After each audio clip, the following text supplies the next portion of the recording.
எல்லோருக்கும் happy morning. இன்றைக்கி நல்ல சுவையான உருளைக்கிழங்கு பட்டாணி பொரியல் எப்படி பண்ணலான்னு பார்க்கலாம் வாங்க. அதுக்கு முன்னாடி 2 பேஜை சப்ஸ்கிரைப் பண்ணாதவங்க சப்ஸ்கிரைப் பண்ணிக்கோங்க. ஒரு கடாயில் கொஞ்சமாக எண்ணெய், கடுகு, கருவேப்பிலை ஆட் பண்ணிக்கோங்க. உருளைக்கிழங்கோட தோலை சீவிட்டு இதை மாதிரி குட்டி குட்டியாக கட் பண்ணி வச்சுக்கோங்க.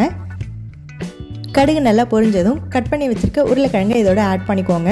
இதில் 1 டேபிள் ஸ்பூன் அளவுக்கு மிளகாய்த்தூள், கொஞ்சமாக மஞ்சள்தூள், தேவையான அளவுக்கு உப்பு எல்லாமே ஆட் பண்ணிக்கோங்க. எல்லாமே ஆட் பண்ணிவிட்டு ஒரு 2-3 நிமிஷம் நல்லா வதக்கி எடுத்துக்கோங்க. இதுக்கு தண்ணி நிறையா ஆட் பண்ணிடக்கூடாது. கொஞ்சமாக தண்ணி ஆட் பண்ணி லோ ஃப்ளேமில் வச்சு ஒரு 5 to 10 மினிட்ஸ் மூடி போட்டு மூடி வச்சுருங்க.